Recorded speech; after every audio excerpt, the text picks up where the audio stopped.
Hello guys, আসসালামু আলাইকুম। আজকে আপনাদের জন্য একটা রেসিপি নিয়ে আসছি, সেটা হচ্ছে চিংড়ি মাছের মালাইকারি। এটা সবাই তৈরি করতে পারেন কম বেশি। তো আজকে আমি এই মালাইকারিটা তৈরি করব সম্পূর্ণ আমার মতো করে ঘরোয়া মশলা দিয়ে। তা সর্বপ্রথম আমি যেটা করব, কড়াইতে আমি সামান্য পরিমাণ তেল দিব।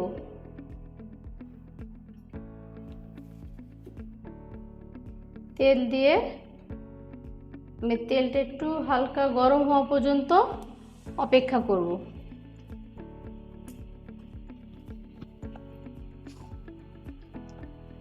আর তেলটা যখন গরম হয়ে আসবে,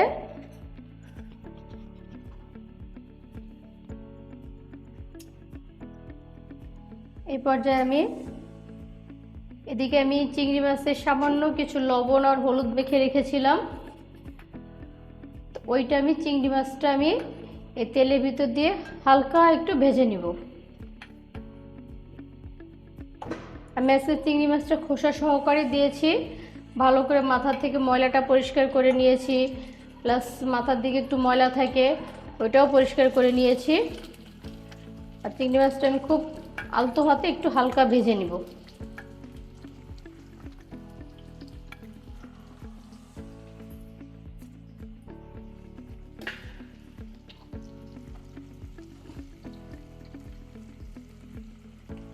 চিংড়ি মাছটা খুব সময় নিয়ে ভাজবো না, শুধু একটু কালার আসা পর্যন্ত অপেক্ষা করব।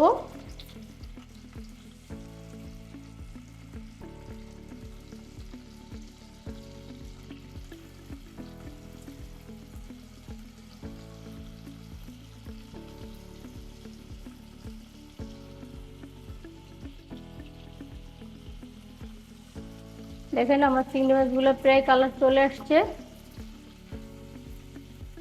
একটু হলুদ দেওয়ার কারণে দেখতেও খুব সুন্দর লাগছে।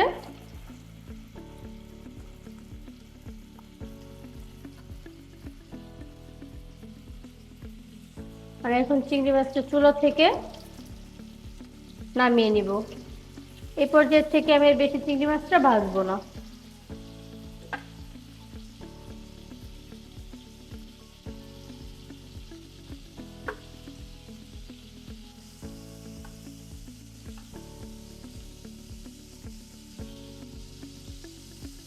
এখন আমি এই তেলের ভিতরে দিয়ে দিব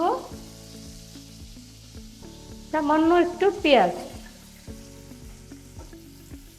একদম সামান্য একটু পেঁয়াজ কুচি দিয়ে দিব। প্রায় 2 টেবিল চামচ পেঁয়াজ কুচি আছে এখানে।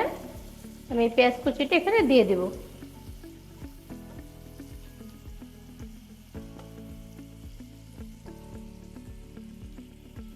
আর পেঁয়াজটা যখন ভাজা হয়ে গেছে, এই পর্যায়ে এখানে আমি দিয়ে দিব প্রায় আধা কাপের মতো পেঁয়াজ বেরেস্তা, পেঁয়াজ বাটাটা।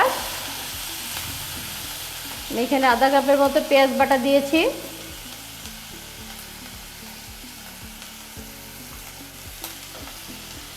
এটা একটু হালকা ভাজার পরে যখন পেঁয়াজের কাঁচা গন্ধটা চলে যাবে, ওই পর্যায়ে আমি এখানে অ্যাড করব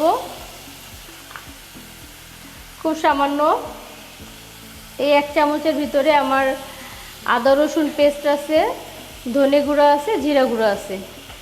এই খুব সামান্য একটু উঁচু উঁচু করে 1 চামচ ব্যবহার করছি।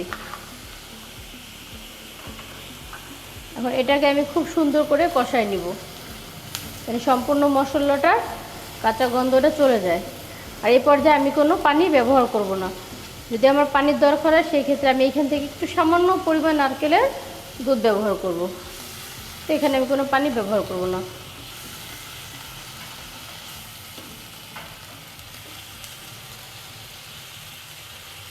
এখন আমি এখানে অ্যাড করব, যেহেতু মাছে হলুদ দেওয়া ছিল তাই সামান্য একটু হলুদের গুঁড়ো অ্যাড করব।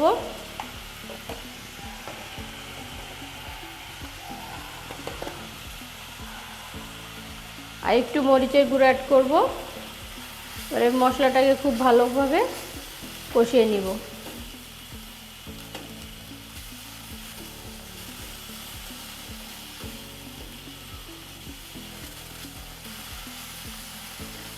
যেহেতু নারকেলের দুধ দেবো, সেহেতু এখানে আমি আরেকটু মরিচের গুঁড়ো দিব।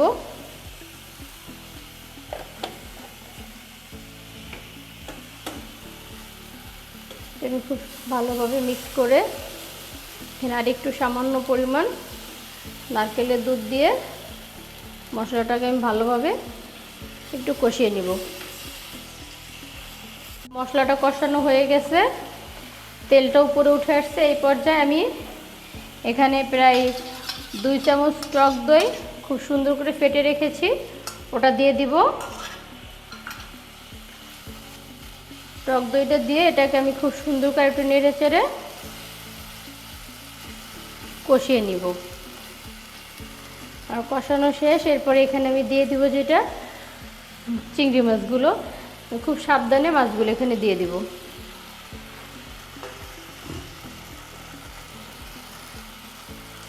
মাছগুলো একটা একটা করে সুন্দর করে উল্টে উল্টে দিব যাতে না ভেঙে যায়।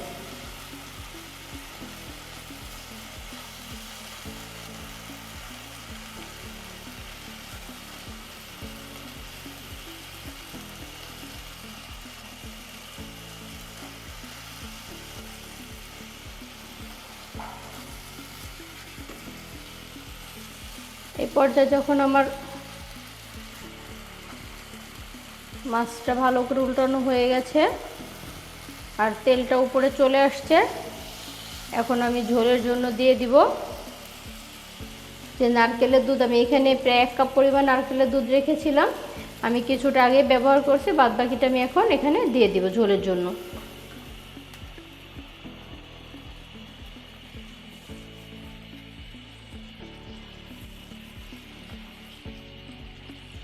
আর টোটাল ঝাল ঝোলের মশলার ব্যালেন্সটা ঠিক রাখার জন্য আমি এখানে সামান্য একটু চিনি ইউজ করব।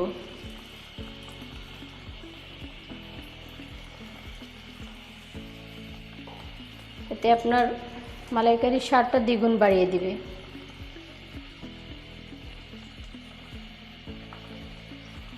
এখন আমি এটা এইভাবে 5 মিনিট রান্না করব।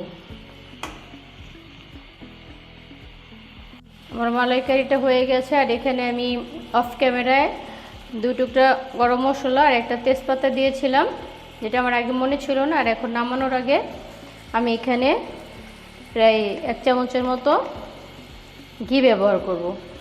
ঘিটা দিলে আপনার মালাইকারির টেস্টটা, ফ্লেভারটা আরও সুন্দর বেড়ে যাবে। দিয়ে একটু সুন্দরভাবে নেড়ে চেড়ে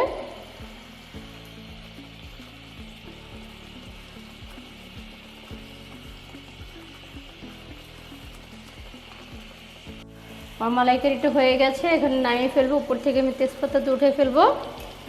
এইখানে আমি সুন্দর করে একটা বাটিতে সার্ভ করে নিব। দেখেন তৈরি হয়ে গেল আমার সুস্বাদু মালাইকারি রেসিপি।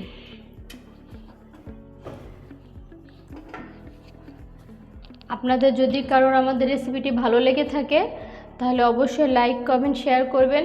আর আমার চ্যানেলটি সাবস্ক্রাইব করে রাখবেন, যাতে নতুন কোনো ভিডিও দিলে অবশ্যই সর্বপ্রথম নোটিফিকেশনটা আপনার কাছে চলে যায়।